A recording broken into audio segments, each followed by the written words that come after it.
नमस्कार। खबर उत्तराखंड में आपका स्वागत है। मैं हूं आरिश अजहर, आपके साथ रुक करेंगे इस वक्त की हेडलाइंस पर। सीएम धामी ने नीतीश के शपथ ग्रहण में लिया भाग। बिहार चुनाव में धामी भाजपा के स्टार प्रचारक। विकासनगर से सरदार वल्लभ भाई पटेल की 150वीं वर्षगांठ, भाजपा द्वारा रन फॉर यूनिटी का भव्य आयोजन। गदरपुर में धूमधाम से मनाया गया खेल दिवस। विभिन्न खेल प्रतियोगिताओं का आयोजन, बच्चों ने शानदार प्रतिभा का किया प्रदर्शन। रुड़की में एआरटीओ की सख्ती, नियमों का करना होगा पालन, बिना अनुमति नंबर प्लेट बेचने वालों की खैर नहीं। हरिद्वार में अजगर निकलने से मचा हड़कंप, सड़क के बीचों बीच दिखा 12 फीट लंबा अजगर, सड़क पर ठहरी रहे लोगों की आवाजाही। चमोली में आदमखोर भालू का आतंक जारी, भालू के हमले से गंभीर रूप से घायल महिला को हेलीकॉप्टर से ऋषिकेश एम्स रेफर किया गया। आप देख रहे हैं के न्यूज, खबरों का सारथी। और हरिद्वार से खबर है, अजगर निकलने से हड़कंप मचा है, सड़क के बीचों बीच दिखा 12 फीट लंबा अजगर, पायलट बाबा आश्रम के सामने मचा हड़कंप।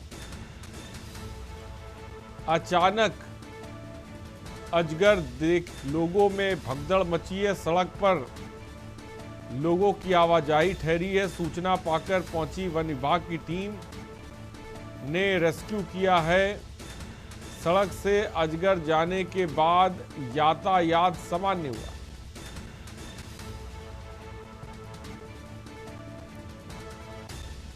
खबर इस वक्त आपको बता रहे हैं।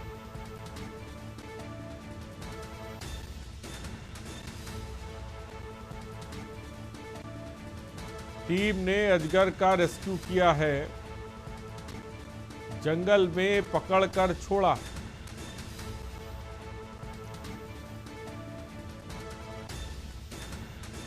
सूचना पाकर पहुंची वन विभाग की टीम।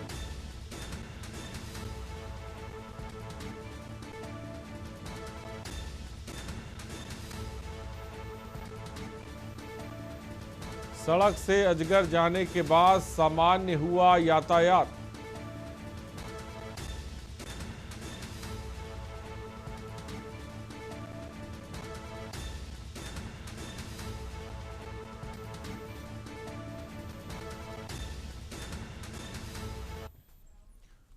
और उत्तराखंड सरकार ने सरकारी कर्मचारियों और अधिकारियों के लगातार हड़ताल करने पर बड़ा फैसला लिया है। सूबे की धामी सरकार ने अगले 6 महीने के लिए एस्मा एक्ट लगा दिया, यानी कि राज्य सरकार के सभी विभागों, निगमों और प्राधिकरणों में सरकारी कर्मचारियों की हड़ताल पर 6 महीने की अवधि के लिए प्रतिबंध लगा दिया गया है। सूचना कार्मिक ने अधिसूचना जारी की है। समान कार्य के बदले समान वेतन और नियमितीकरण की मांग को लेकर आंदोलनरत उल्लंघन कर्मचारियों ने अपना आंदोलन तेज कर दिया है। सरकार के साथ 8वीं बार वार्ता विफल होने पर बुधवार को कर्मचारियों ने उत्तराखंड के सैनिक कल्याण सचिव का पुतला दहन किया और नो वर्क नो पे के आदेश की प्रतियां जलाकर अपना विरोध प्रकट किया। ये रिपोर्ट देखिए। उत्तराखंड राज्य के सभी विभागों को मिलाकर करीब 22,000 उपनल कर्मियों ने सोमवार 10 नवंबर से कार्य बहिष्कार का फैसला लिया है।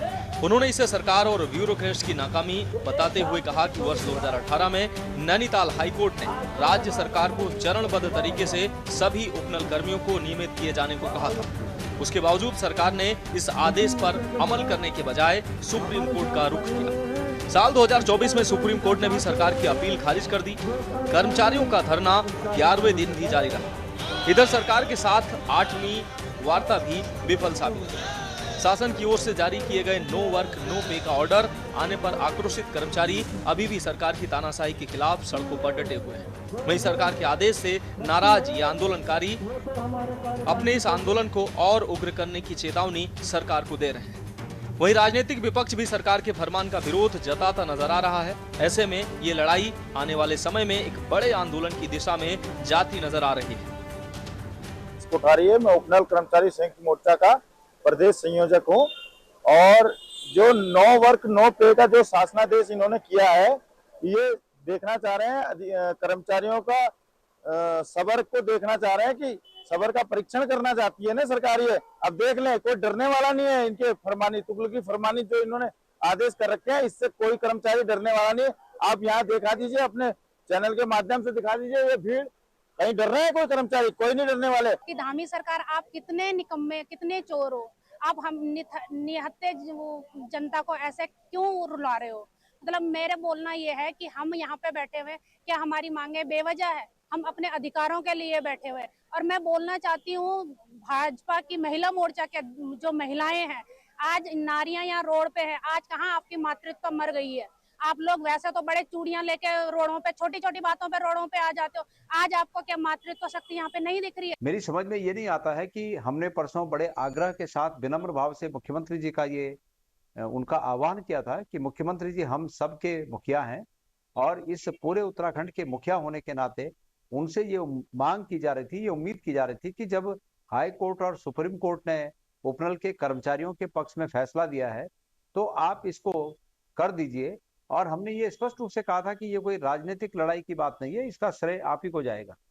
लेकिन मुख्यमंत्री जी ने और एक कदम आगे बढ़ते हुए उनके ऊपर ये एस्मा और साथ साथ में का आदेश उन पर चस्पा कर दिया है। देखिए, हमारी सरकार जो उपनल के कर्मचारी हो या अन्य इस उत्तराखंड के युवा हो, उनके सम्यक रोजगार के लिए दृढ़ संकल्पित है और उस दिशा में कार्य कर रही है। लेकिन कांग्रेस ने जो कहा है कि हमारी सरकार आएगी तो हम इनको नियमितीकरण करेंगे, पहले भी कांग्रेस की सरकार थी, कांग्रेस ने इस ओर ध्यान नहीं दिया है। निश्चित रूप से उपनल के जो कर्मी हैं उनका समाधान निकलेगा।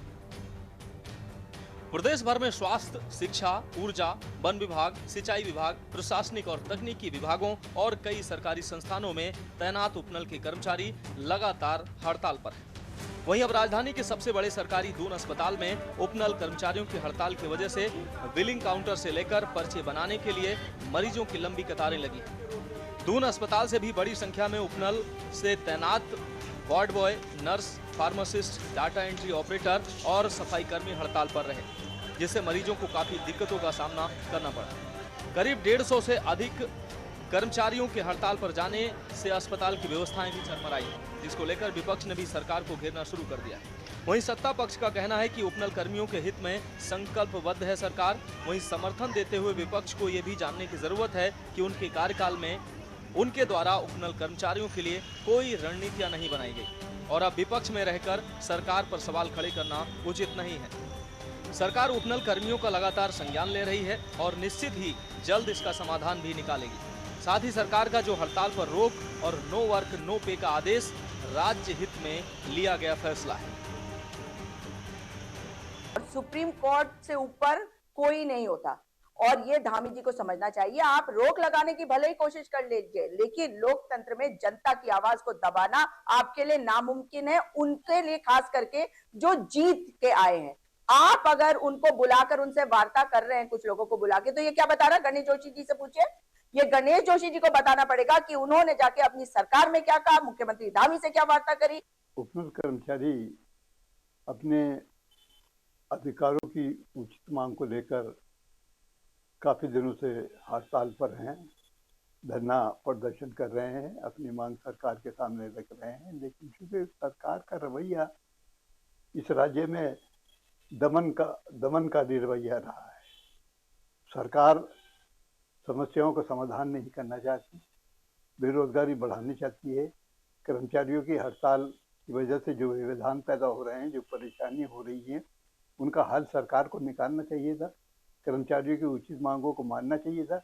लेकिन इसके विपरीत दमनकारी रवैया जो अपनाया जा रहा है, एक और तो आपने हड़तालों पर रोक लगा दी 6 महीने के लिए, ये लोकतंत्र की हत्या है। सरकारी काम कार्यों को ठीक से संचालन हो, उसका सभी जो शासकीय कार्य हों ठीक प्रकार से धरातल पर उतरे, इसके लिए आवश्यक है कि यहाँ पर किसी भी प्रकार के इस हड़ताल वगैरह ना हो। और जब कोई हड़ताल होती है तो स्वाभाविक रूप से विकास की प्रक्रिया रुकती है, और जब विकास की प्रक्रिया रुकती है तब हम कहीं ना कहीं यह पाते हैं कि जो हम समुचित विकास की अवधारणा को लेकर के चलते हैं वो भी अवरोध उसमें उत्पन्न होता है। इसलिए केवल और केवल हम समुचित विकास कर सकें, उस विकास की अवधारणाओं को धरातल पर पहुंचा सकें, इसमें किसी प्रकार की कठिनाइयां न हो। चुनावी साल करीब देख प्रदेश में कर्मचारी संगठन अपनी अपनी मांगों को लेकर सक्रिय हो गए। सभी को उम्मीद है कि सरकार आंदोलन के दबाव में उनकी मांगों को पूरा कर सकती है। ऐसे में प्रदेश में कई विभागों के कर्मचारी आंदोलन की राह पर चल पड़े। वहीं उपनल कर्मचारी नियमितीकरण की मांग को लेकर पिछले 10 दिनों से हड़ताल पर है। दूसरी तरफ उत्तराखंड शासन की ओर से उत्तराखंड में हड़ताल पर प्रतिबंध की अधिसूचना जारी कर दी गई। यह प्रतिबंध आवश्यक वस्तु अनुरक्षण अधिनियम 1966 एस्मा के तहत लगाया गया है। इस आदेश के बाद आंदोलनकारी सरकार के इस फरमान से बेहद नाराज है। अब भी लगातार प्रदेश में आंदोलन जारी है। ऐसे में सरकार और आंदोलनकारी आमने सामने आ गए हैं, जिसका अभी तक का खामियाजा प्रदेश की जनता को भुगतना पड़ रहा है। अब सवाल यही है कि आखिर सरकार के इस आदेश नो वर्क नो पे से आंदोलन रुक जाएंगे या इनकी मांगे अभी लंबे समय के लिए टाल दी जाएंगी। Uttarakhand desk report.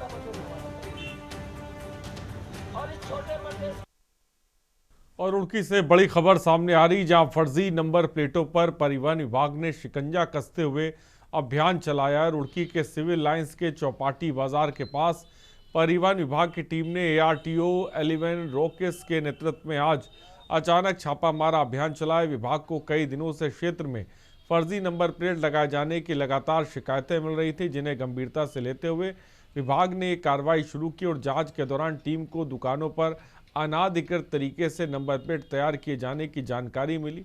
ARTO 11 रोकेस ने बताया कि काफी समय से फर्जी नंबर प्लेट की शिकायतें मिल रही थी।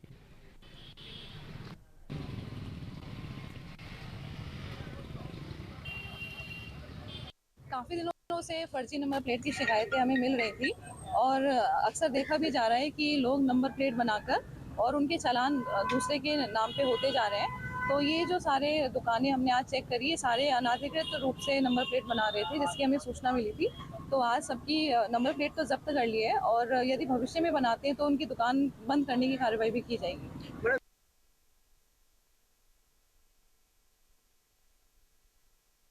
चमोली जिले के पोखरी ब्लॉक के पाम गांव की निवासी महिला बीती शाम को चारा लेने गई महिला पर भालू ने अचानक हमला कर दिया। वन विभाग और पुलिस द्वारा सर्च अभियान चलाए जाने के बाद आज सुबह लापता महिला राजेश्वरी देवी जंगल में घायल अवस्था में मिली। आज सुबह दोबारा शुरू हुए सर्च अभियान में महिला बामनाथ पोखरी मोटर मार्ग से करीब 2.5 किलोमीटर दूर 70 से 80 मीटर खड़ी ढलान पर बाज के पेड़ के पास मिली और रेस्क्यू टीम ने स्ट्रेचर की मदद से महिला को निकालकर सामुदायिक स्वास्थ्य केंद्र पोखरी पहुंचाया, जहां उनका प्राथमिक उपचार के बाद हेलीकॉप्टर से ऋषिकेश एम्स भेजा गया।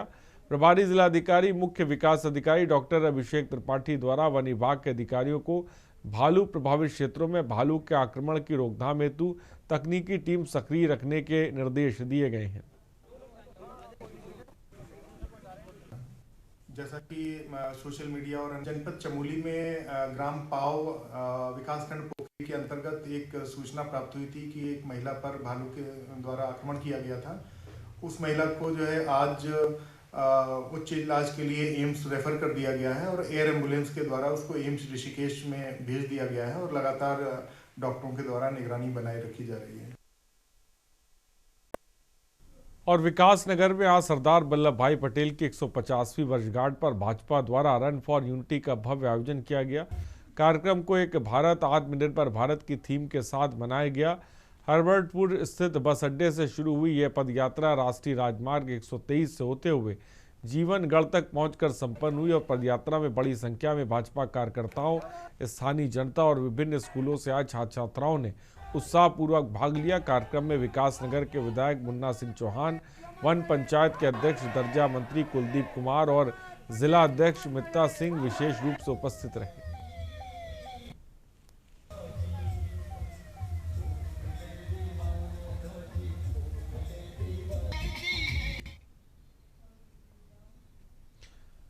और खबर गदरपुर से, क्षेत्र के विद्यालयों में खेल दिवस बड़े धूमधाम से मनाया गया। विभिन्न खेल प्रतियोगिताओं के साथ बच्चों ने शानदार प्रतिभा का प्रदर्शन किया। कार्यक्रम में बतौर मुख्य अतिथि पहुंचे क्षेत्रीय विधायक अरविंद पांडे ने बच्चों का उत्साह बढ़ाया और गदरपुर क्षेत्र के निजी स्कूल में आयोजित खेल दिवस में बच्चों ने एथलेटिक्स, ग्रुप गेम्स और कल्चर एक्टिविटीज़ के जरिए अपनी प्रतिभा दिखाई और कार्यक्रम में अभिभावकों की भी अच्छी खासी भीड़ देखने को मिली। स्कूल है हमारे गांव में है, जहां मैं रहता हूं, हमारे पड़ोसी हैं और पड़ोसी होने के नाते इस स्कूल में जब भी कोई गतिविधियां होती हैं, चाहे कल्चरल हो चाहे स्पोर्ट्स का हो, तो एक परिवार के सदस्य के नाते ये मुझे हमेशा हमारे तरुण भाई बुलाते हैं, मैं इनका धन्यवाद देता हूँ। और इस निश्चित ही इस स्कूल में बच्चों के पर्सनालिटी डेवलपमेंट के लिए चाहे कल्चरल कार्यक्रम हो चाहे स्पोर्ट्स का हो, प्रॉपर करते हैं ताकि बच्चों का शारीरिक और बौद्धिक इसका विकास हो सके। मैं इस परिवार को बहुत बहुत शुभकामनाएं देता हूँ। का एनुअल स्पोर्ट्स कार्निवाल है, ये हम हर साल आयोजित करते हैं अपने स्कूल में, जिसमें कि चारों हाउस के आपस में हम कंपटीशन कराते हैं, जिसमें green house, red house, blue house और येलो हाउस है। इन चारों के बीच में हम कंपटीशन कराते हैं, इंडोर गेम्स और आउटडोर गेम्स सारे कराते हैं। 100 मीटर की दौड़ है, 800 मीटर की दौड़, 400 मीटर की दौड़, रिले रेस, कबड्डी, खो खो, शतरंज, टेबल टेनिस, ये सारे गेम्स का हम आयोजित करते हैं। और बागेश्वर के प्राचीन बागनाथ मंदिर परिसर में शिव प्रतिमा का त्रिशूल खंडित मिलने से श्रद्धालुओं में चिंता फैल गई। सूचना मिलते ही गुरुवार को एसडीएम प्रियंका रानी ग्रामीण निर्माण विभाग की टीम के साथ मौके पर पहुंची और क्षति का निरीक्षण किया। उन्होंने इसे जन आस्था से जुड़ा गंभीर मामला बताते हुए अधिकारियों को तुरंत मरम्मत शुरू करने के निर्देश दिए। एसडीएम ने सुरक्षा मानकों का कड़ाई से पालन करने और काम जल्द पूरा करने को कहा। ग्रामीण निर्माण विभाग के अधिशासी अभियंता संजय भारती ने आश्वासन दिया कि सुधार कार्य तत्काल शुरू किया जाएगा।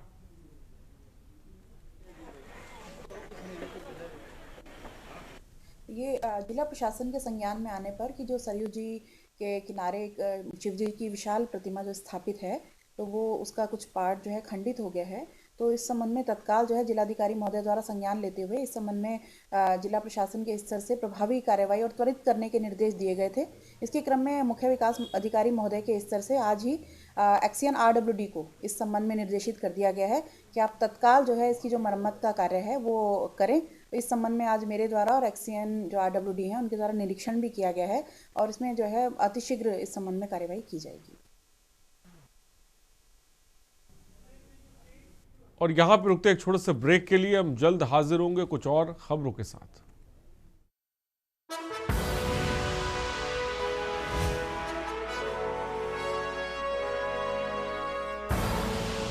आप देख रहे हैं के न्यूज खबरों का।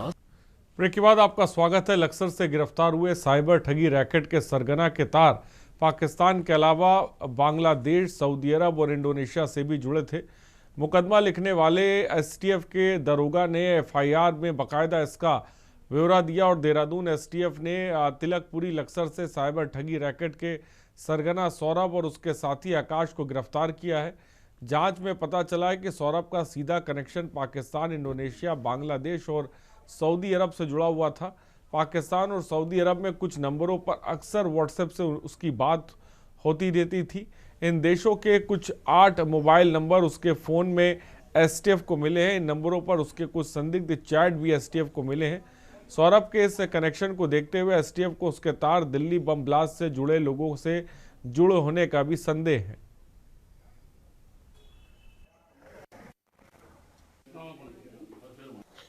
देखिए, ये थाना लक्सर में एक व्यक्ति के संदिग्ध लेन देन को लेकर गहन जांच हुई थी। जांच के बाद जो संदिग्धता थी उसमें अनियमितता की पुष्टि हुई और इलीगल ट्रांजैक्शन उन अकाउंटों में थे। तो उस आधार पर थाना लक्सर में एक एफआईआर दर्ज हुई, जिसमें एक व्यक्ति को पकड़ा गया है। उससे एसटीएफ और जो हमारी ज़िले की पुलिस है वो प्रॉपर पूछताछ कर रही है, कौन लोग हैं, कहां से पैसा आ रहा, किस मकसद से आ रहा। और अभी फ़िलहाल प्रथम दृष्टया ये तय है कि साइबर क्राइम में वो नंबर या वो अकाउंट यूज हो रहे हैं। हल्द्वानी में जिलाधिकारी ने कैंप कार्यालय में जिले के अधिकारियों और निकायों की बैठक ली, जिसमें स्वच्छता सर्वेक्षण में निकायों के बेहतर प्रदर्शन किए जाने और शीतकालीन तैयारी को लेकर अधिकारियों को आवश्यक दिशा निर्देश दिए। उन्होंने कहा कि सभी निकाय अपने क्षेत्र को स्वच्छ बनाएं और स्वच्छता के मानकों को पूरी तरह तैयार करें। इसके अलावा कूड़ा निस्तारण में भी निकाय पूरी तरह ध्यान दें और मौसम विभाग के पूर्वानुमान के मुताबिक इस शीतकाल में ठंड का प्रकोप बढ़ेगा। इस वजह से रैन बसेरे व जलौनी लकड़ी के व्यवस्था सहित निराश्रित लोगों को कंबल बांटने जैसी व्यवस्थाओं को दुरुस्त कर लें।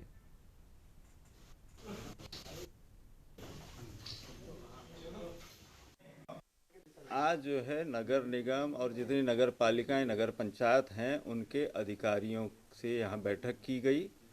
नगर की जो स्वच्छ भारत मिशन की जो रैंकिंग होती है ऑल इंडिया रैंकिंग, उसमें सुधार के लिए स्वच्छ भारत मिशन की जो गाइडलाइंस हैं उसमें सॉलिड वेस्ट मैनेजमेंट की क्या स्थिति है, लीगेसी वेस्ट का निस्तारण किस तरीके से किया जा रहा है, और जो मुख्य मार्ग हैं, पार्किंग है, कम्युनिटी सेंटर्स हैं, नगर पालिका के दफ्तर हैं, रेलवे स्टेशन है, बस अड्डे हैं, और जो बाज़ार है उसके अलावा नदी किनारे या शहर के प्रवेश द्वार पर, तो इस कूड़े को किस तरीके से ये रोज़ दैनंदिन रूप से सफाई करेंगे, इसके लिए उन लोगों को कहा है कि निर्धारित कार्य योजना के अनुसार काम करेंगे।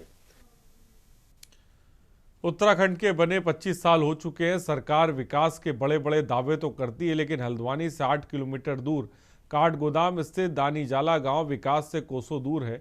गौला नदी के पार बसे इस गांव के लोग आधुनिकता और डिजिटल के युग में आज भी रस्सी और तार से बनी ट्रॉली के सहारे अपनी जान जोखिम में डालकर उफनाती नदी को रोजाना पार कर अपने घर आने जाने के लिए मजबूर हैं। इस गांव को आज़ाद हिंद फौज सेनानी गांव के नाम से भी जाना जाता है। यही नहीं, इस गांव के हर एक परिवार का व्यक्ति सेना में अपनी सेवाएं दे रहा है।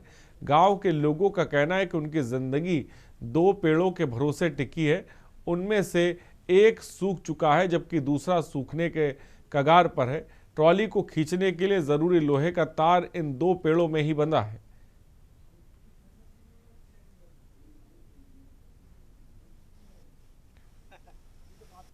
तो जान जोखिम में डालकर नदी पार करते हैं लोग।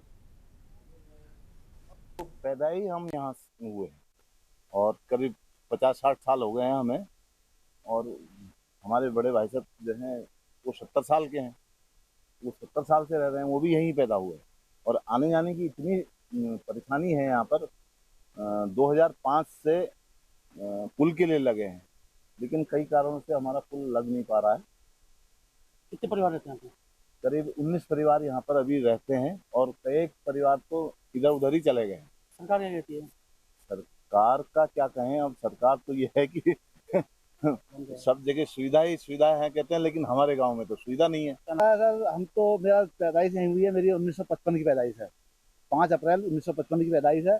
और हमारे पिताजी जो हैं उससे भी बहुत 8-10 साल पहले यहाँ पर आके बसे हैं। और ये ज़मीन जो है आज़ाद हिंद फौज के नाम से दी गई है। हमारे मान सिंह जी थे, हमारे ताऊ जी, उनको दी गई थी। और तब से हम इसी में, और 18 परिवार इस समय ऐसी विषम परिस्थिति में भी हम यहाँ पर निवास करते हैं, जबकि आने जाने का साधन नहीं है। कई बार हम गुहार लगा चुके हैं, 3 बार हमारा पुल निरस्त हो चुका है। फिर भी कई बार हम कहने के बाद अभी हमने कहा चलो ट्रॉली लगा दो एक यहाँ पर। तो अभी डीएम साहब ने आश्वस्त किया है कि चलो ट्रॉली के लिए हम कर देंगे। तो इसके बाद भी आने हमेशा डर बना रहता है। जिसमें ट्रॉली बदी है, देखो हैंडमेड है, हमारी आपस में वो करके करा है हमने। तो ये जिसमें तार बांधे गए हैं उसके, वो पेड़ सूख चुके हैं, कभी भी गिर सकते हैं। और उत्तराखंड हाईकोर्ट में बागेश्वर नगर पालिका अध्यक्ष द्वारा ईओ के पद पर की गई नियुक्ति को चुनौती देती याचिका पर सुनवाई हुई। मामले की सुनवाई के बाद कोर्ट की एकल पीठ ने 31 अक्टूबर 2025 के आदेश का पालन नहीं करने पर पालिका अध्यक्ष सुरेश खेतवाल और प्रधान सहायक विजय सिंह कनवासी के खिलाफ अवमानना नोटिस जारी कर अपना पक्ष रखने को कहा। आपको बता दें कि बागेश्वर निवासी हयात सिंह परिहार ने उच्च न्यायालय याचिका दायर कर कहा कि बागेश्वर पालिका अध्यक्ष द्वारा प्रधान सहायक विजय सिंह कनवासी को प्रभारी ईओ के पद पर नियुक्त कर दिया गया। और याचिका में ये भी कहा है कि उन्हें शासन द्वारा 17 सितंबर 2025 को नगर पालिका बागेश्वर के प्रभारी ईओ के पद नियुक्त किया गया है, और जिसका प्रभार याचिका द्वारा 18 सितंबर 2025 को ग्रहण कर लिया था। बावजूद इसके 3 सप्ताह तक पालिका अध्यक्ष द्वारा याची को वित्तीय अधिकार नहीं दिए गए हैं। 9 अक्टूबर 25 द्वारा याचिका के स्थान पर एक अन्य प्रभारी ईओ की नियुक्ति की गई और याची को हल्द्वानी नगर निगम के लिए स्थानांतरित कर दिया गया है, जो आदेशों का उल्लंघन है।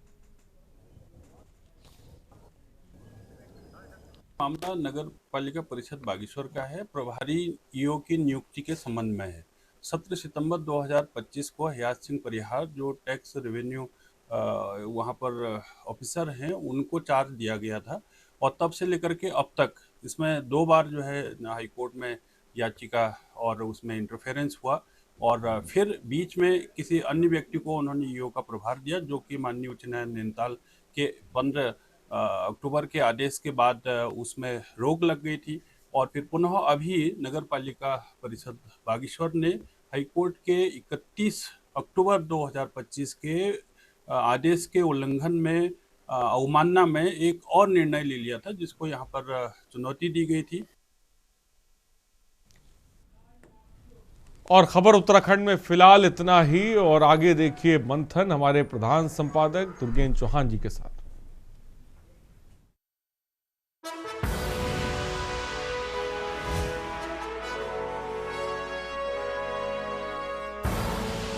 आप देख रहे हैं के न्यूज़, खबरों का